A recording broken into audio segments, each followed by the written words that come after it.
أشهد أن لا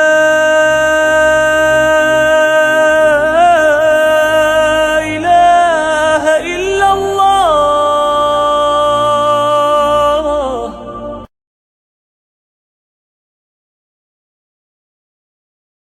Assalamualaikum warahmatullahi wabarakatuh.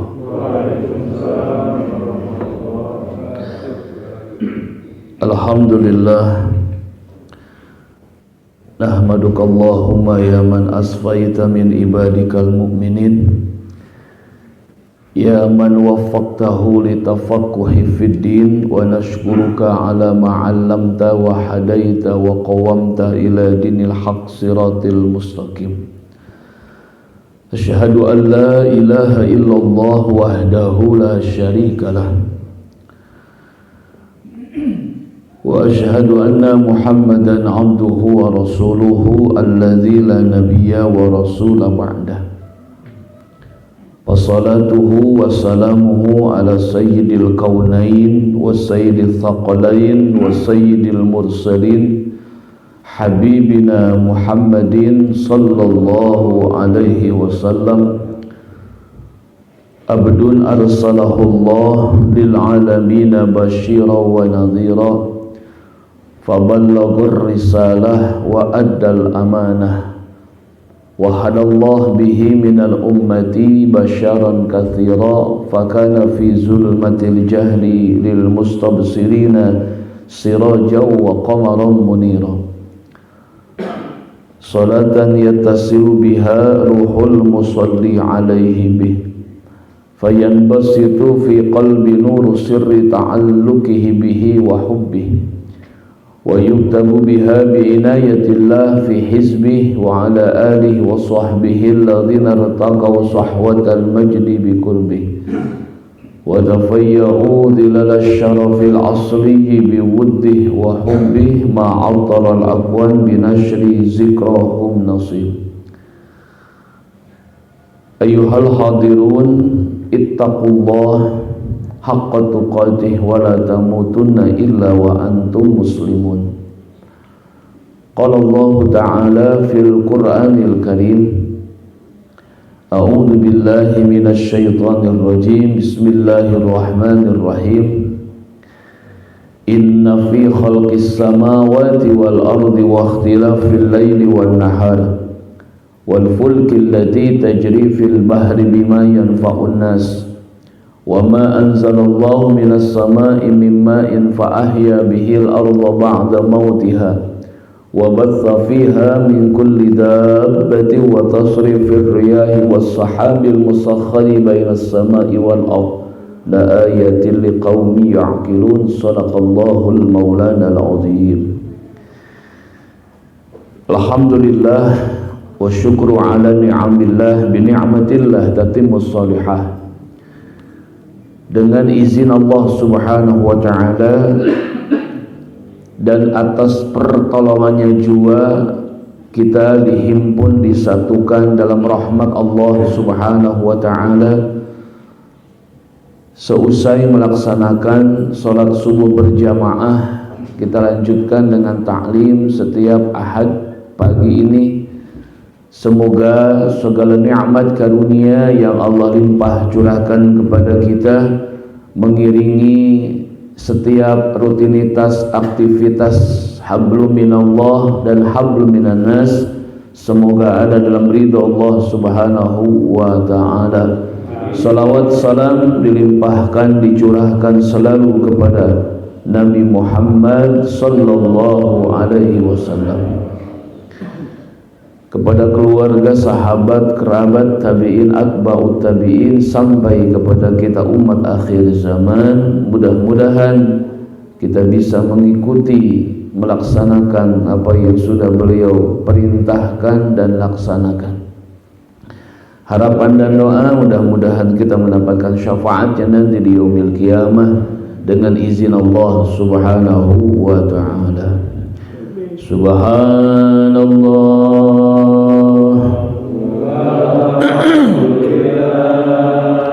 wa la ilaha illallah wallahu Allahu akbar, subhanallah walhamdulillah wa la ilaha illallah wallahu akbar, subhanallah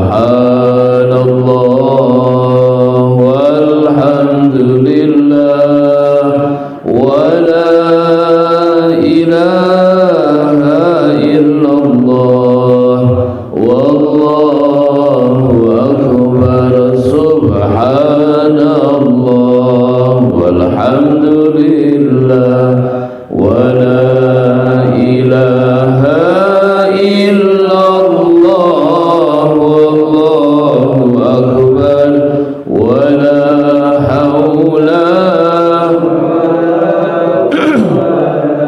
illa billahil aliyyil azim, subhanallah walhamdulillah wa la ilaha illallah wallahu akbar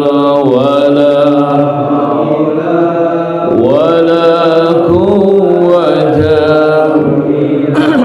billahil sallallahu ala Muhammad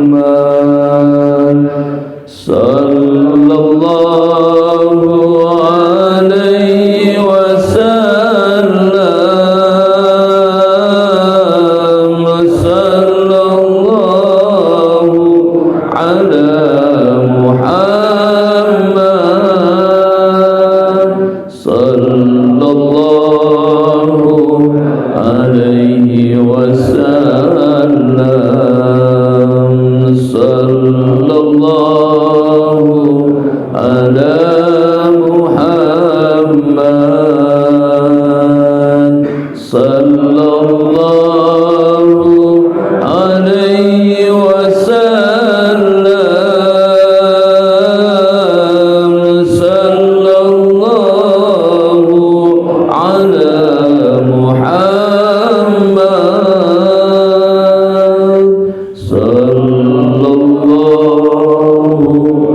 alaihi wasallam. Allahumma shalli wa sallim wa barik alaihi wa ala alihi. Hadirin hadirat muslimin muslimat yang dirahmati Allah Subhanahu wa taala.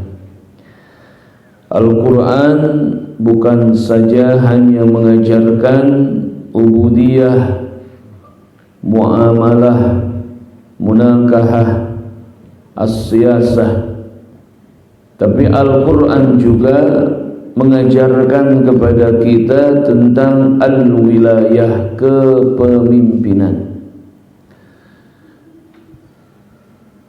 Sekurang-kurangnya ada 6 ayat dalam Al-Quranul Karim bagaimana Allah Subhanahu wa ta'ala membimbing kepada kita, memberitahukan kepada kita bagaimana pemimpin dalam pilihan Allah Subhanahu wa ta'ala. Di dalam surat Al-Qasas ayat 26, As-Sajadah 24, Al-Anbiya 73, An-Nisa 59, Al-Baqarah 247, Al-Maidah 57. Di antaranya sekian banyak ayat yang kita bahas 6 saja. Ini pilihan Allah yang pasti hakul yakin benar, dan pun kita harus mengikuti apa yang Allah pilih, kriteria yang pilihan Allah Subhanahu wa ta'ala, bukan pilihan kita, bukan kemauan kita, tapi kita harus memilih sesuai dengan kehendak Allah dan keinginan Allah. Yang pertama dalam Al-Qasas ayat 26, qalat ihdahuma ya abatis ta'jirhu inna khaira man istajarhu al-qawiyul amin. Ini ayat ini mengisahkan tentang Nabi Musa gitu. Kisah Nabi Musa yang waktu itu beliau disayembarakan oleh Fir'aun agar siapapun yang mampu menangkap gitu ya, membawa Nabi Musa di hadapan Fir'aun akan diberikan hadiah yang luar biasa gitu. Karena memang kata dukunnya Fir'aun akan ada bayi laki-laki lahir di Bani Israel yang menjadi penyebab hancurnya kerajaan Fir'aun. Maka setiap ibu-ibu yang hamil diikutin itu sama tentara Fir'aun. Kalau di Blok N ini yang hamil dilihatin, siapa yang hamil di sini? Ada yang hamil? Hah? Isi siapa itu yang hamil? Diikutin sampai ngelahirin. Oak-oak laki-laki bunuh saat itu juga. Ya. Kalau laki-laki gitu. Ya. Dan dibiarkan bayi perempuan. Dibiarkan hidup bayi perempuan. Laki-laki bunuh, langsung dibunuh itu. Enggak ada yang enggak dibunuh. Kenapa? Fir'aun takut, kata dukunnya ada bayi lahir laki-laki yang menjadi penyebab hancurnya kerajaan hai Fir'aun. Udah di pelosok manapun dicari itu. Jadi gencar tuh nyari yang hamil itu pasukan itu. Bukan suruh perang, suruh cari yang hamil itu. Didiemin. Sampai ibunya Nabi Musa pun hamil pun diikutin, sampai mau melahirkan pun diikutin. Cuman ajaibnya itu begitu lahir nggak bunyi itu bayi Musa itu. Didengerin aja, nggak bunyi, nggak wak-wakan gitu. Dulu bunyi nggak? Nggak ingat. La ta'lamuna syai'a, nggak tahu apa-apa gitu, nggak ngerti bunyi atau enggak. Pasti bunyi ya, pasti bunyi, cuman kita nggak ingat gitu, nggak tahu. La ta'lamuna syai'a, karena takut demikian ya langsung dibuanglah ke belakang rumah pakai tempat dan dilemparkan terus sampai ke sungai itu, sampai nggak ketahuan. Singkat cerita seperti itu. Lalu disayembarakanlah beliau oleh Fir'aun. Siapa yang mampu mendapatkan membawa Musa di hadapan Fir'aun akan dengan hadiah yang luar biasa itu. Di mana dipampang tuh gambar Musa, diberitahukan semua di pelosok itu, ada pamflet lah katakan gitu kalau sekarang itu, bahkan baliho mungkin itu. Maka Nabi Musa ini nggak tahu kalau seandainya beliau disayembarakan gitu oleh Fir'aun. Maka berkata laki-laki yang soleh, wahai Musa, engkau diperlakukan seperti ini. Oleh karena itu kau silakan pergi, tinggalkan kota Mesir dan pergilah ke kota Madian saat itu. Apa kota Madian? Ada yang hafal? Itu dari Sumedang ke sono terus. Sampai di sana ada yang menarik ini. Ada rombongan banyak orang yang kumpul di situ. Ya. Ngapain? Tempat itu tempat singgah semua orang. Karena ada sumur itu. Sumur yang sangat bagus airnya. Orang mengambil manfaat dari air itu, termasuk orang-orang yang mungkin menggembala hewan-hewan piaraan, ternak, kambing lainnya itu singgah ke situ ngambil air, kasih minum tuh hewan ternak. Terus bergantian tuh. Ya, ada yang bawa hewan ternak kasih minum, selesai terus berurutan. Tapi ada dilihat di paling belakang dua orang wanita itu. Ya. Kenapa membiarkan hewannya dikasih minum? Yang lain dikasih minum, nggak taunya dilihat pas dihampiri oleh Nabi Musa, ternyata sumur itu sudah ditutup, jadi nggak bisa ngambil air, udah terlambat tuh. Ya, maka dengan keadaan demikian Nabi Musa merasa iba dan kasihan kepada dua wanita itu.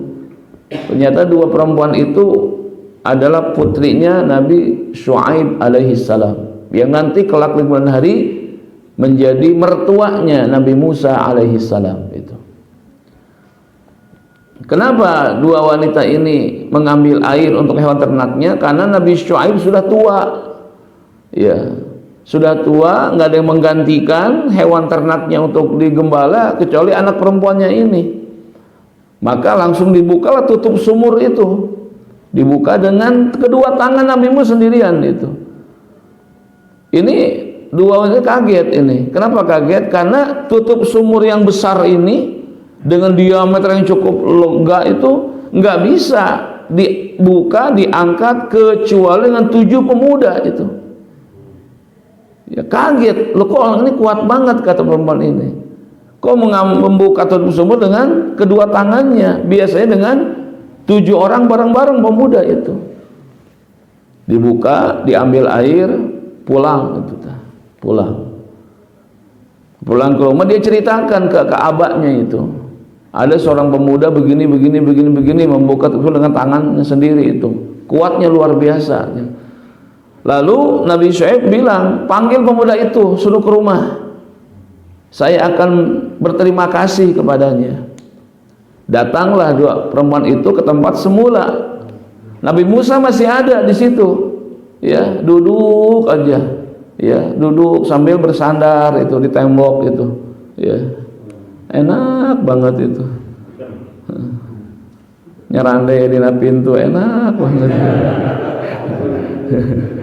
Ya, iya, pada ngelamun aja do gimana nih, gua tinggalin Mesir digituin, duduk lah itu, ya nggak dikasih kopi, belum itu, diem aja nih kopinya mana aja gitu, ya nggak disuguhin juga ini, udah sama-sama, kok Ustadz doang dikasih air gitu. Ya, datanglah dua perempuan itu, ya singkat cerita. Ya, ayahnya mengundang Musa supaya ke rumah gitu. Rumahnya di Blok N lah, katakan gitu, supaya gampang ceritanya ya.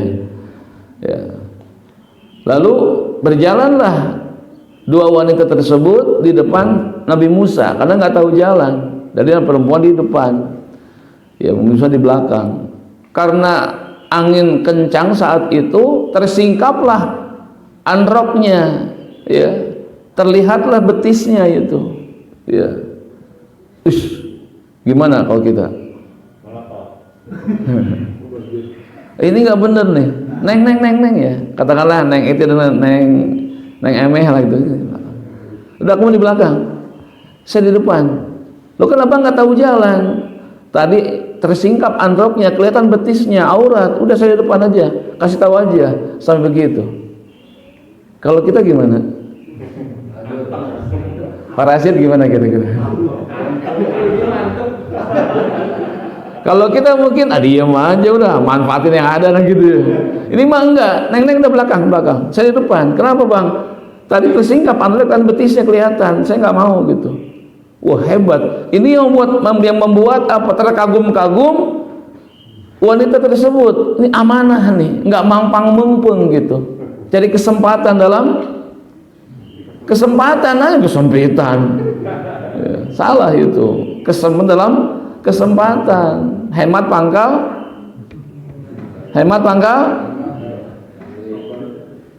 pelit.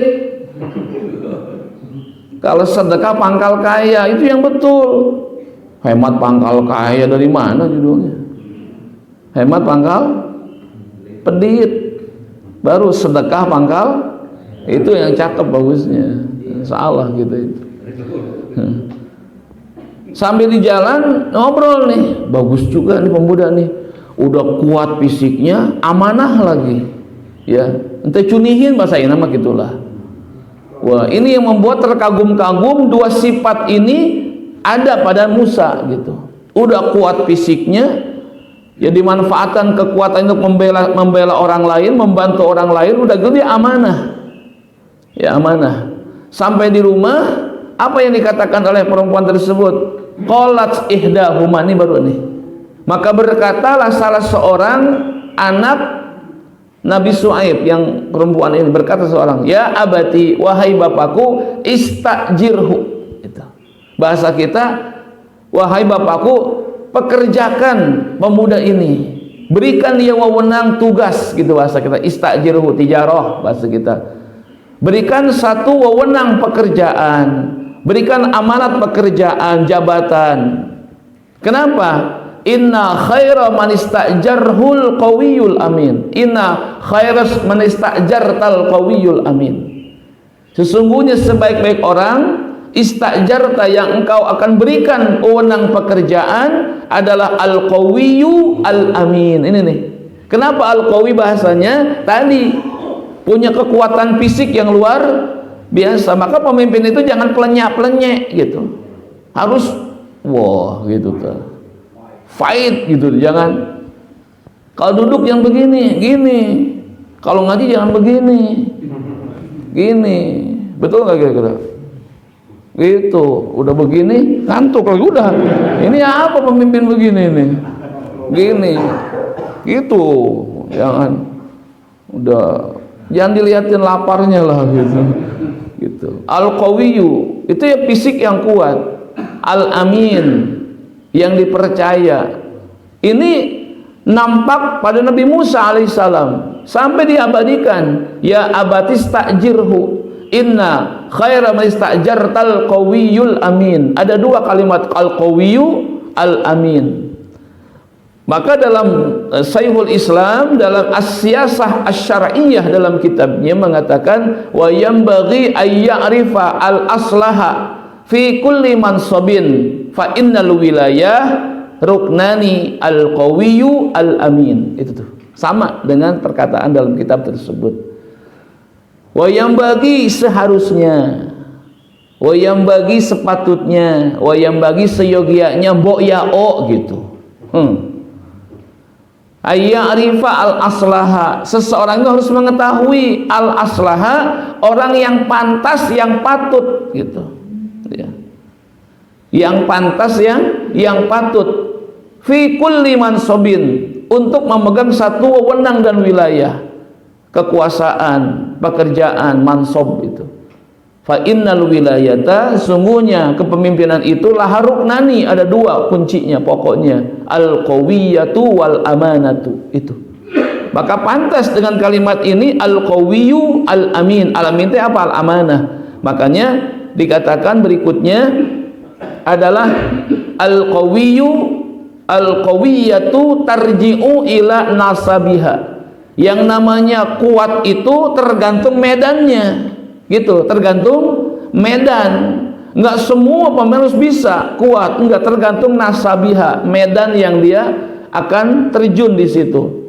Sedangkan wal amanatu tarji'u ila khosyatillah, sedangkan amanah itu, al-amin itu kembali kepada khosyatillah, takut sama Allah. Makanya kalau pemimpin sudah dia amanah itu, standarnya bukan pandangan mata manusia. Bukan ada orang taat, nggak ada orang bablas, bukan. Dia pandangannya Allah, takut sama Allah. Ada orang, nggak ada orang, dia nggak jadi masalah. Allah yang dia lihat, itu khosyah, al-amin namanya. Ya, wal amanatu tarji'u ila khosyatillah. Kalau seorang pemimpin sudah standarnya takutnya sama Allah, ini cakep. Tanda tangan juga nggak ada orang, sikat enggak, Allah lihat, nggak jadi kan gitu. Ya. Kekuatan itu tergantung medan. Makanya Rasulullah Shallallahu Alaihi Wasallam menempatkan orang-orang pemimpin ini pada nasabnya, pada medannya gitu. Umar Ibnul Khattab medannya di lapangan, Menteri Pertahanan dan Keamanan. Abu Bakar As-Siddiq, orang tua yang mumpuni, jago diplomasi, jadi juru bicara Rasulullah, pantas beliau. Kalau Umar nggak cocok, dia gerangasan, beringasan, cocoknya di lapangan, kan begitu. Abu Bakar lemah lembut, ya, orang yang mumpuni dalam bernegosiasi, jadikan juru bicara, itu cakep. Ya, pemimpin itu nggak semuanya bisa, tergantung medan yang dia akan kuasai. Utsman ibnu Affan jago masalah pasar, menteri ekonomi, cakep. Itu nasabnya, medannya. Ya, Ali bin Abi Thalib merangkul pemuda untuk berkarya. Kalau sekarang menteri pemuda dan olahraga itu. Abdurrahman bin Auf itu orang kaya, dia menteri keuangan, cakep mengolah keuangan itu. Mengolah korupsi. Maka dia pantas itu. Kenapa? Ini Abdurrahman bin Auf orang yang minta miskin nggak dikasih miskin sama Allah. Cakep nih. Setiap dia duduk berbaring kelihatan duit. Iya, saking minta miskin nggak dikasih miskin, minta dagang bangkrut nggak dikasih bangkrut sama Allah, terus maju itu. Dia duduk bangun ada duit, bersandar ada duit. Kalau kita kan duduk bangun bon,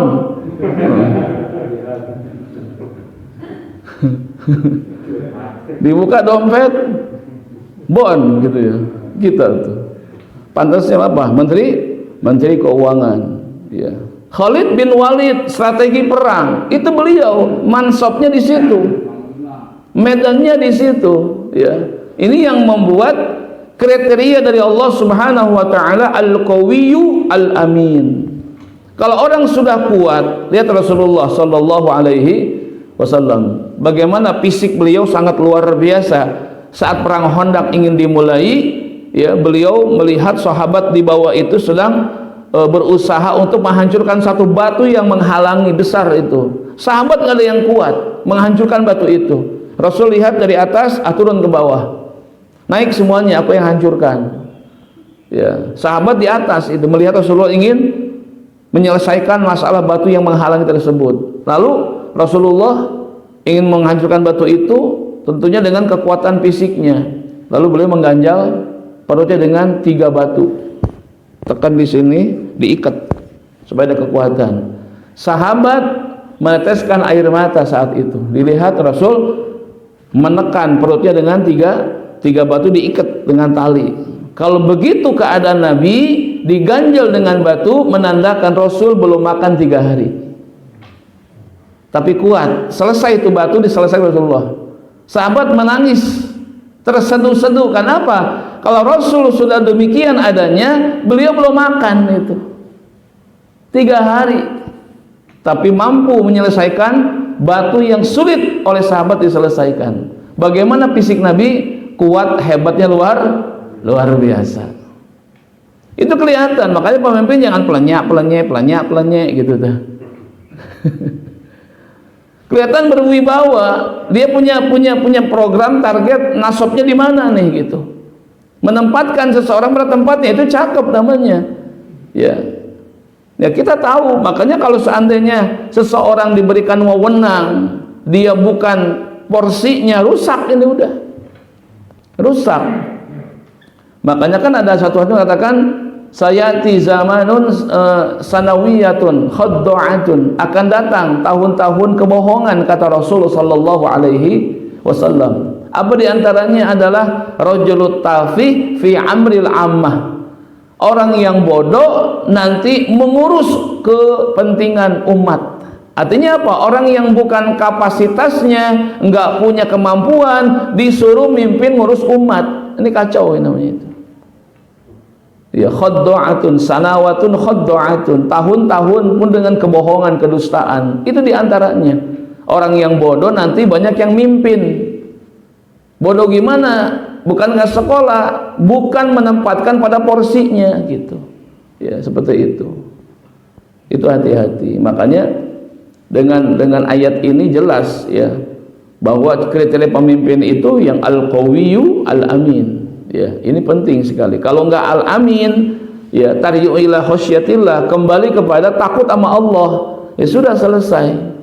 Ya, kalau standarnya takut sama Allah, udah cakep berarti itu, aman tuduh itu. Ya, kan kita kadang-kadang ngelihat ngeri juga tuh, ada seorang pejabat daerah gara-gara ingin meloloskan kepala desa cuma dapat 20 juta. 120 juta dapatnya, dibagi 6 orang. Kebagian 20 juta sewang, dibui itu suami istri. Bupatinya perempuan itu. Suaminya ikut proyek juga itu. Cuma 20 juta. 120 dibagi 6 itu. Dikit amat itu. Amat aja nggak dikit. Ya kan? Kok berani gitu untuk menyelesaikan hidupnya dengan 20 juta? Itu pejabat tinggi itu lumayan di daerahnya itu. Gaji melebihi itu. 120 juta meloloskan seorang kepala desa. Kok rugi amat gitu. Perjuangan dia jadi pemimpin itu kan miliaran. Kenapa harus jatuh dengan itu? Rugi saya bilang gitu. Ya, kalau 20 triliun jelas ngeunah begitunya. 20 juta kebagiannya. Subhanallah. Kenapa? Karena standarnya bukan takut sama Allah. So, Bapak takut sama Allah enggak? Takut mana sama istri?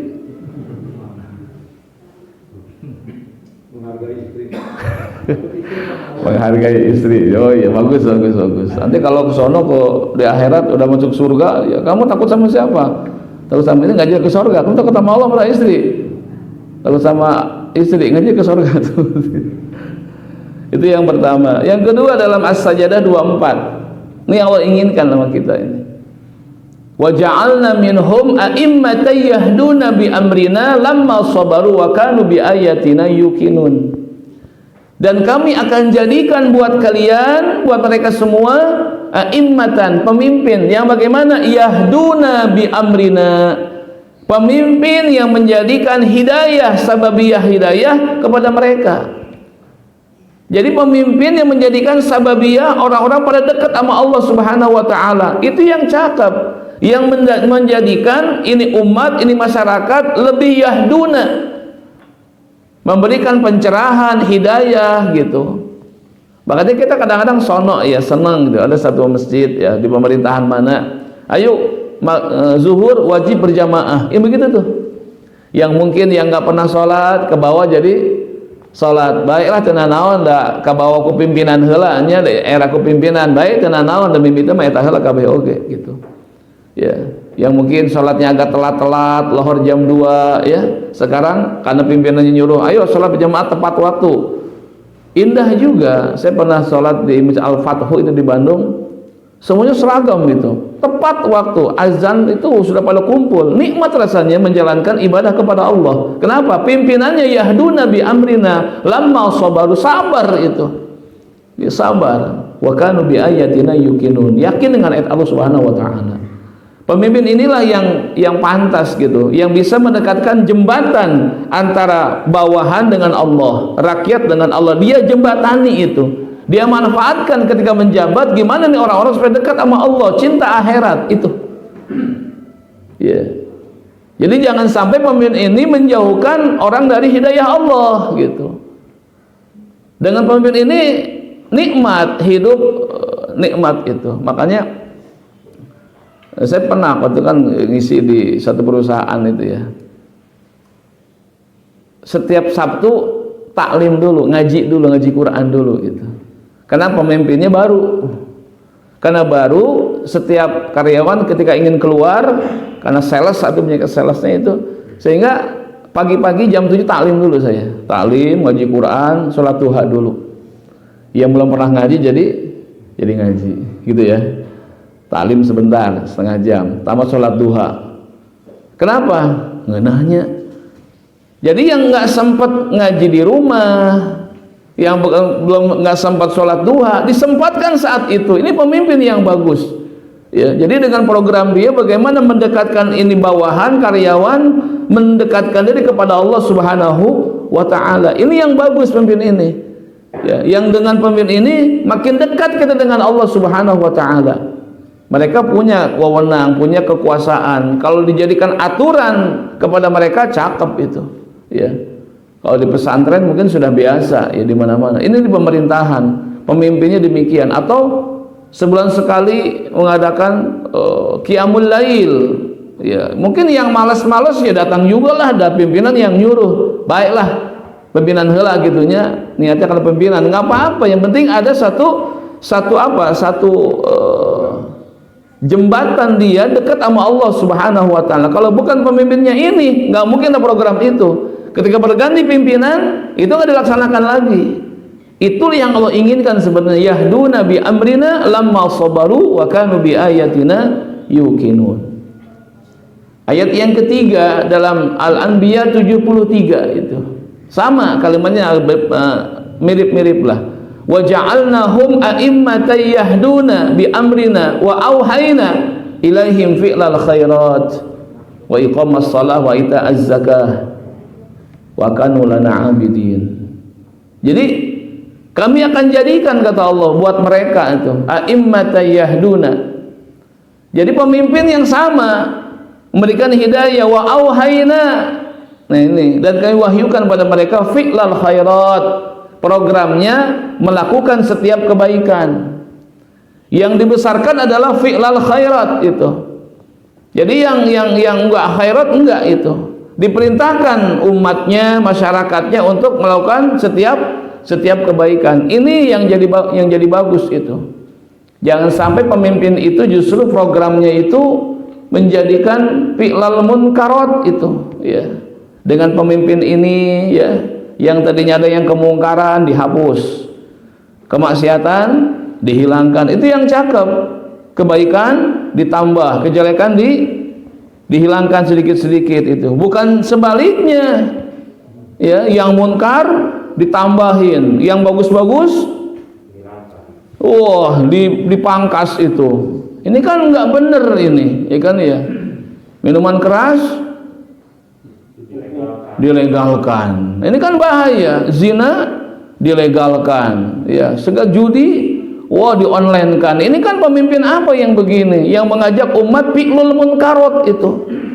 Justru yang begini dihilangkan. Oh, ini judi nih merusak. Oh, ini rentenir nih. Wah, ini riba nih. Itu hilangkan. Justru dimakmurkan. Justru kebaikan-kebaikan dikurangi, dipapas, dihentikan. Tak itu. Makanya kalau kita memilih dengan ilmu Allah, yakin akan baik itu. Ya, karena memang kalau seandainya kita punya pemimpin nggak baik, mungkin saja rakyatnya mengingat nggak baik gitu. Karena pilihan dengan nafsu, bukan ilmu. Datang yang hijau ambil, datang yang koneng cokot, datang nu berem dudut, datang nu bulao rangkul, ngarit sarwana itu teh. Makanya ketika si pemimpinnya nggak bener, memang rakyatnya begitu, ngarit sarwana, bener tak? Ngasih 50.000 cokot, ngasih cepek kantongan, ngasih 75.000 sikat. Memang rakyatnya memang begini pilihannya, kena nafsu, dikasih pemimpin ya begitu. Makanya Allah ancam, kalau seandainya pemimpin yang kalian pilih enggak sesuai dengan keinginan Allah, lihat Al-Qasas 41, ancaman Allah tuh.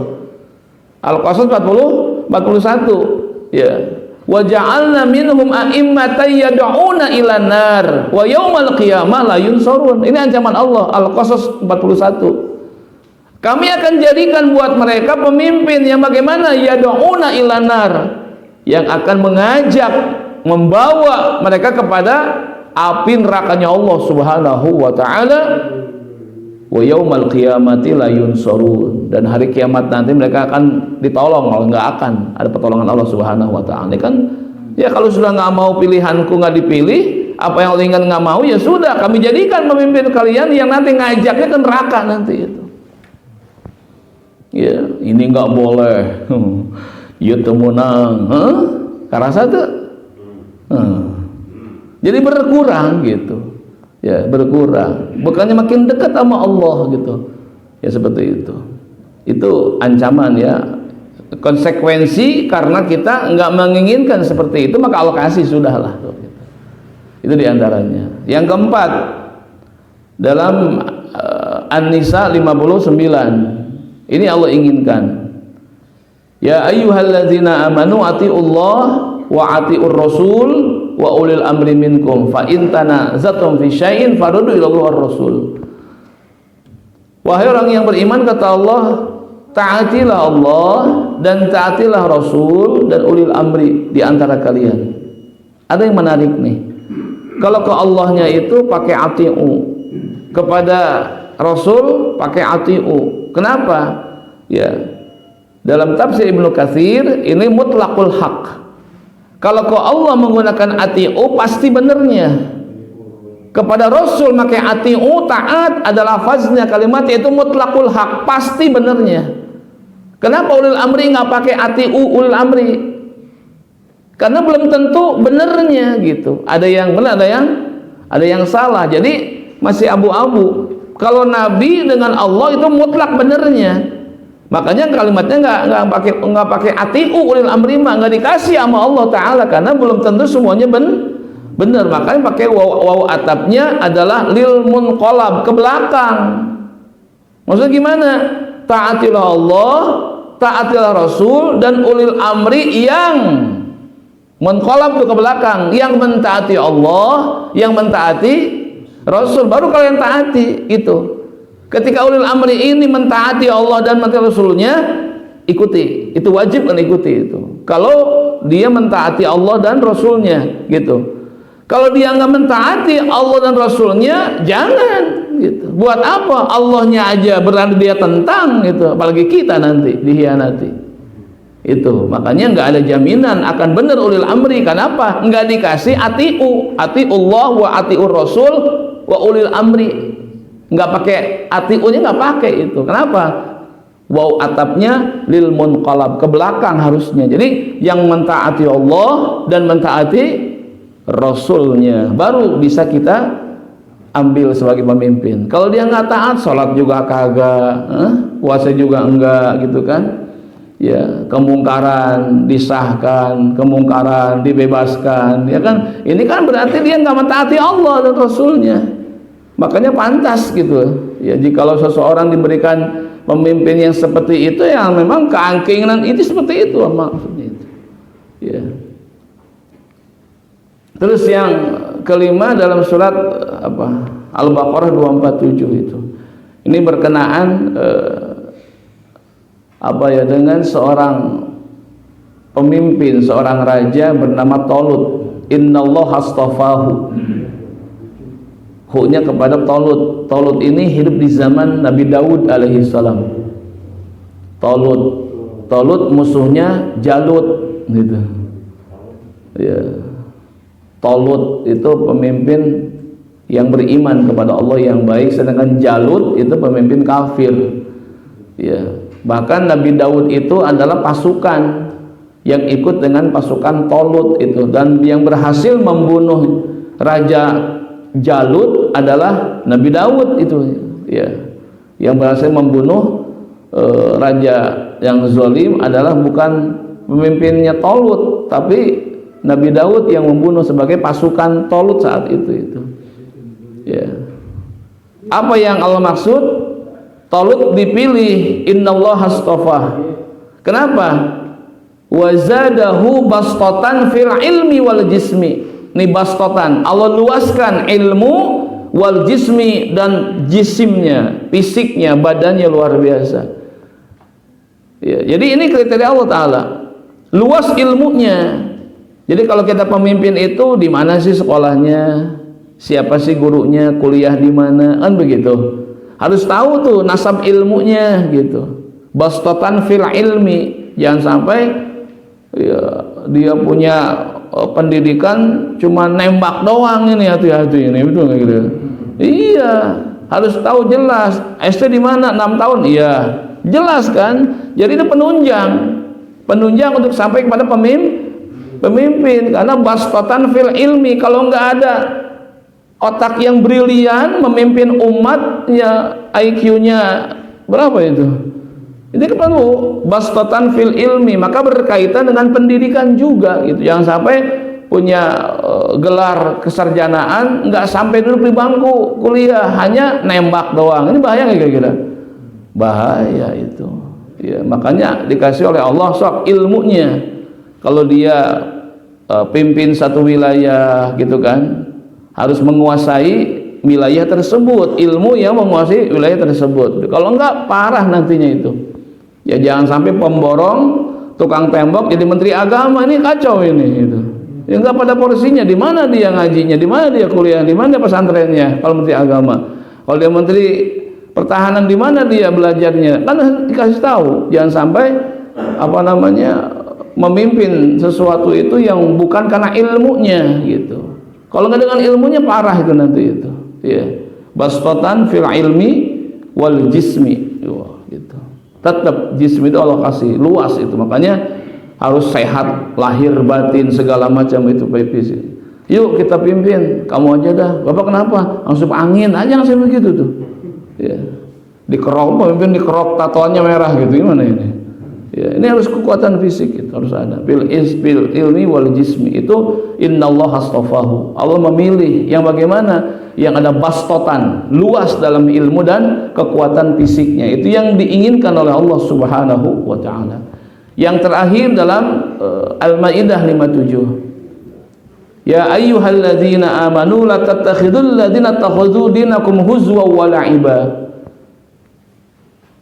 Jangan kalian pilih ambil pemimpin yang menghina agama kalian, yang mencaci maki Al-Qur'an, yang melecehkan agama kalian kata Allah Subhanahu wa taala. Itu jangan itu.